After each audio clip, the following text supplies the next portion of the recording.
Welcome back to another video. This one's actually gonna be very different. Today I'm gonna talk about my car I just bought. If you haven't figured out from the title of the video, I bought a 2009 Lexus ES350, and this is the first time I ever bought a car ever for myself. So I guess we should start there, right? I'm 22, about to be 23 here real soon. It's not a Lamborghini, like, it's not a Mercedes, not a Bentley. It's not what a lot of these young YouTuber content creators are buying for themselves at 22. Like, yeah, that would be a cool video, but I'm not there yet. You guys know my channel is still growing. You've seen it. Y'all are witnessing it. We'll probably get there one of these days, but right now I'm not there yet. But that's okay though, because as a content creator, I can give you the realistic feel of what it's like to realistically, as a normal person, buy your next car, your first, or if you're my age, your first car, whatever. Now, it's not my first car, to clarify. It's technically my second car, but it's still really nice. And it was still a big accomplishment. And even though it was just a second car, it's technically my first car that was under my name. When I was 16, 17, I got my driver's license like everyone else does. The only difference is, though, unlike everyone else, I didn't get the privilege of having my own car from the get-go. I wasn't raised by parents that spoiled me and was like, hey, here's your first car. Yay, thank you. Like, no. I didn't get that. That's not how it worked for me at all. I was hoping for that. I was like, please just give me something cheap, you know? Surprise me with a cool first car that's like not expensive. It's like cheap, reliable, good stuff. I could drive it to high school every day. No, that's not how it worked. They were like, nope. And I was heartbroken as a 16, 17-year-old kid who really wanted a car to go to school, and so that way I could stop taking the stupid bus, and so I could go out and do my own thing. I was heartbroken. But you know what? Long term, looking back at it, it's totally okay. I think it humbled me in a way that I definitely needed. I was still able to drive around and kind of sort of almost do what I wanted to do. They would let me borrow their car to go to work and whatever. So it was nice, but it wasn't my car, right? It wasn't what I wanted. But it made me happy for the time being, just because I got to drive around and actually go places. So I was grateful for that. But I did want my own car so I could stop being dependent off them, right? In a way. Fast forward a couple of years. The year now is late 2020. And I've told this story already in another video. Actually, my most popular video. The one with 28, almost 30,000 views right now as we speak. About my mom's Yukon Denali. And late 2020, December 2020, I get my mom's old 2013 Chevy Suburban, and she upgrades to that 2021 Yukon Denali that I've reviewed. And you can go check that video out, by the way. It's a great video. I get her old 2013. She gets the 2021 Yukon Denali. And so I was happy. I was like, oh my God, I get my own car finally. This car I can use all the time. I don't have to ask if I can borrow it. It's for me. I can use it for my purposes. I don't have to worry about going, hey, can I borrow your car? And they say no because they're busy. Like, I'm taking care of it now. But here's the conundrum. And this is what makes, even though it's my first car, it's going to be a very special car forever because it's my first car. But the only conundrum that doesn't make it truly my first car is one thing: it's not under my name. The car never, ever was under my name. But it was the closest thing. It was the closest car that I ever got to actually owning a car and it being my actual car that I owned. And another thing to keep in mind is, you know, I filled it up. I took it to get oil changes, but it wasn't under my name. And I didn't pay for the insurance. And usually I didn't pay for oil changes. And usually I didn't pay for fill-ups. So it was nice, but at the same time, it was mine, but it wasn't at the same time, you know? There was things that made it not mine, right? Now, you fast forward from, what, December 7th, 2020, December 8th, 2020, somewhere around there, where mom took delivery of her Yukon Denali and I got my Suburban and it was officially mine. Fast forward from that, right? Fast forward to August 7th, 2024. I buy this car I'm sitting in. And the funny story with this car is I find him on the Facebook Marketplace. I find, not on Car Guru, it's not on Cars.com or Carvana. Funny enough, the Facebook Marketplace, it's kind of a weird thing to say, but there was a lot of great deals on the Facebook Marketplace.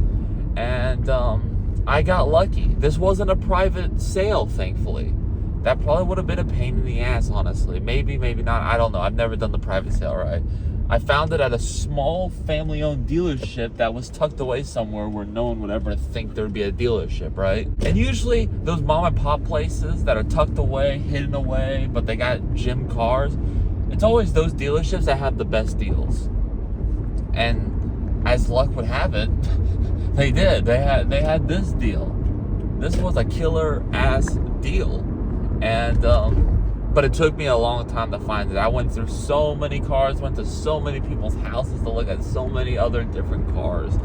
If y'all would have saw the journey, if y'all would have been there, you would have understand. It was a long journey. It took me 2 to 3 months to complete the process and find essentially the car that fitted everything I needed. And the car that I wanted was a very particular car. So the first thing I wanted something comfortable. Everyone, you know, I just wanted something really comfortable. I know a lot of people my age, kids and whatnot, they all want a sports car. And I do want a sports car, but I want a comfortable sports car. More importantly, I want a more high quality, expensive sports car. Which means I can't afford one. And you know what? That's perfectly okay, because that will change in the future and I will get a sports car I actually want and I will document it on this channel. Also, I wanted something really practical. Again, sports cars were out of the option. I wanted something that I could carry people in. You know, sports cars, unfortunately, you can't really carry people in. Their back seats are too tight. I like knowing that I can fit people in my car. But I didn't need a Suburban gigantic size vehicle.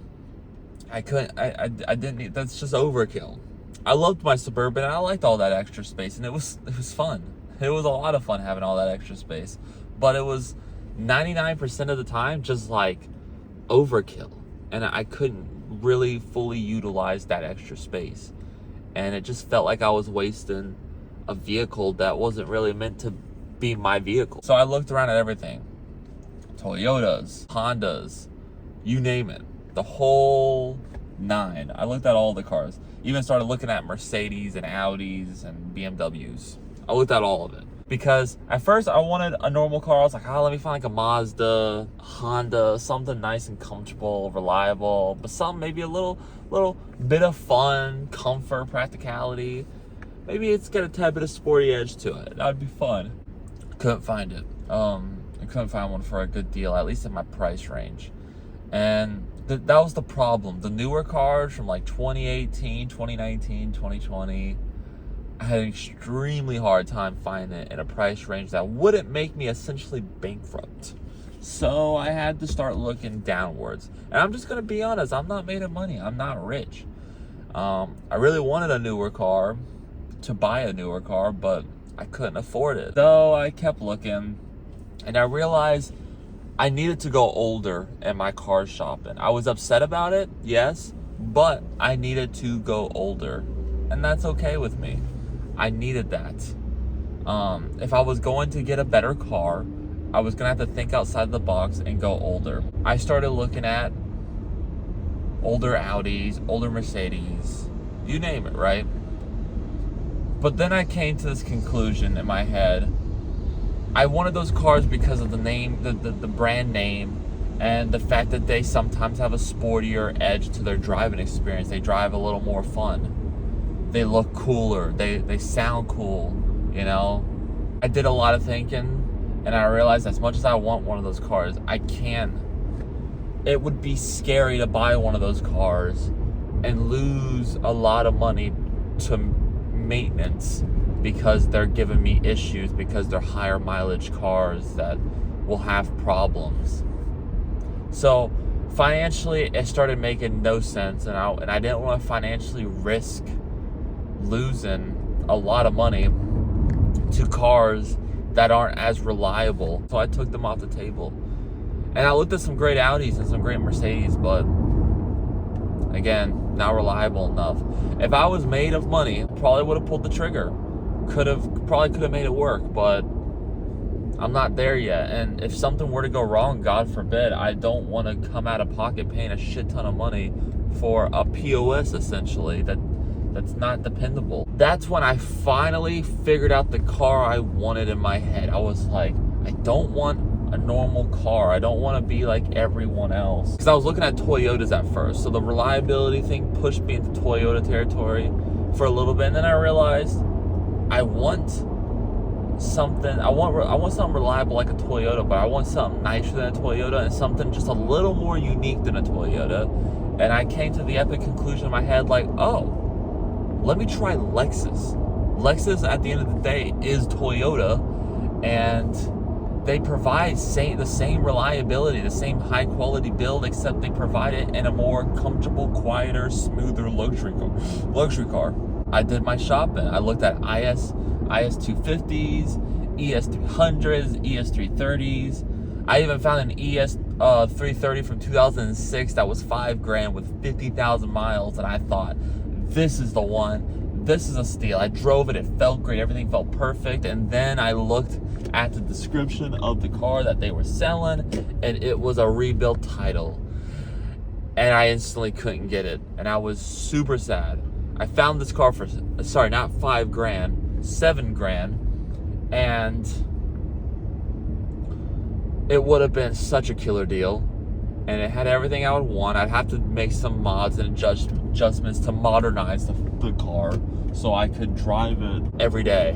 The rebuilt title threw it off, because if you guys don't know, rebuilt titles, they suck. They really suck. And it would have been a struggle to get a good insurance for that car with the rebuilt title attached to it. And thanks to the people giving me second opinions and telling me that type of information, I was like, yeah, I can't get this car. So I backed out of that car.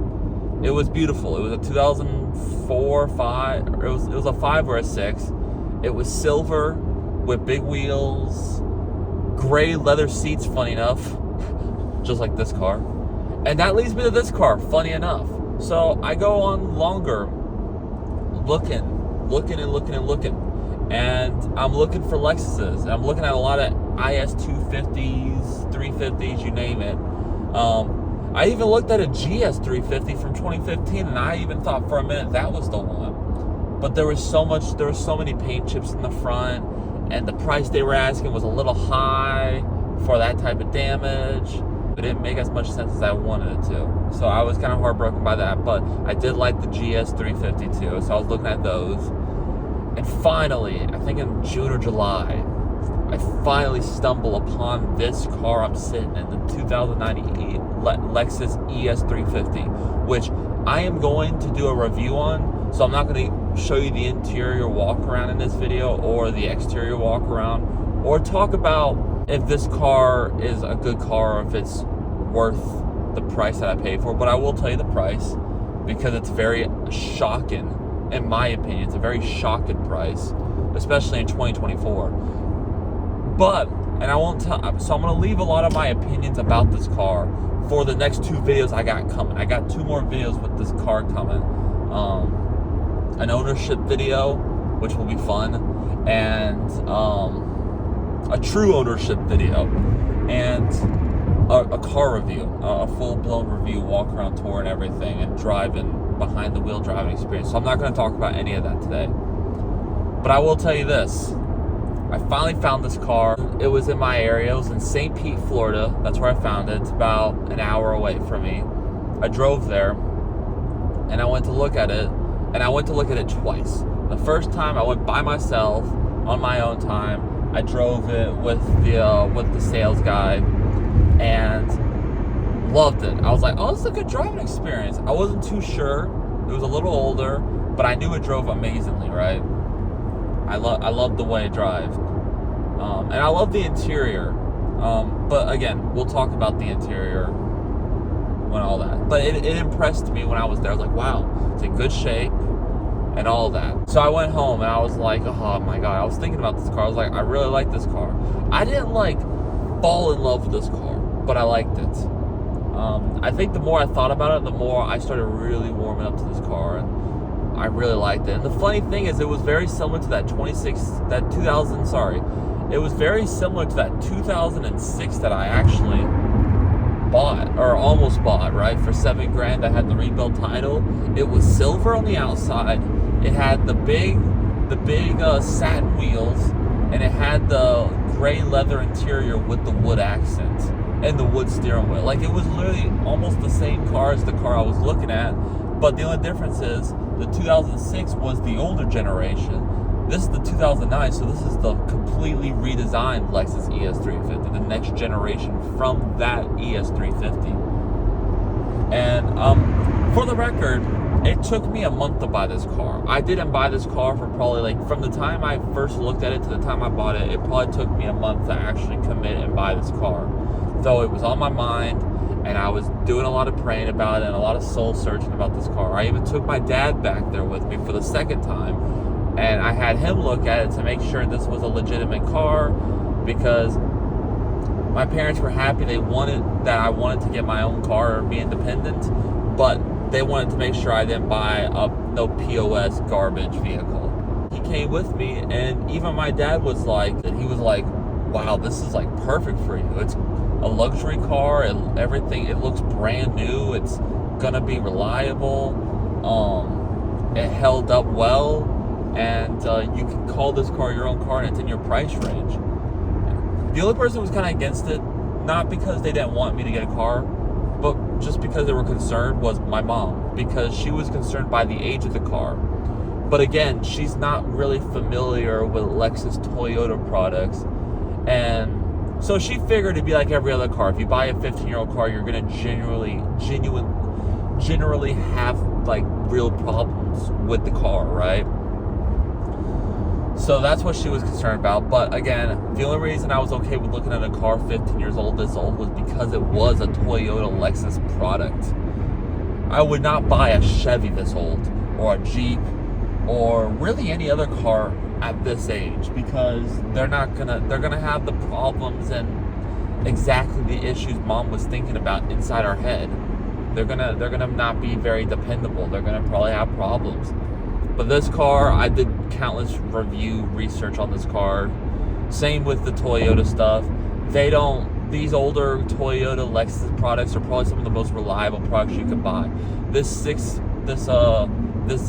six-cylinder, which I'll talk about in the review, is probably one of the most reliable engines you can buy on the market. It's been around for 20 plus years, maybe even I think 30 years, I want to say. It's an old, this is a long-standing engine.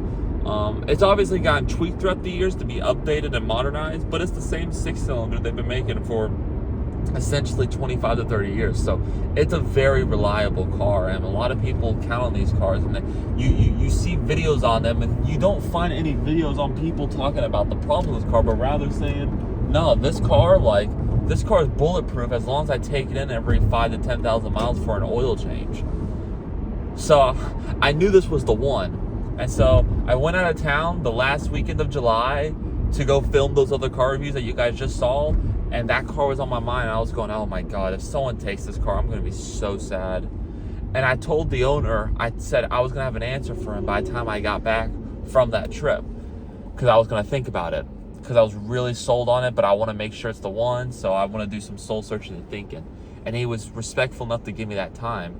And finally, I was like, I texted him and I said, all right, man, I'm gonna buy the car.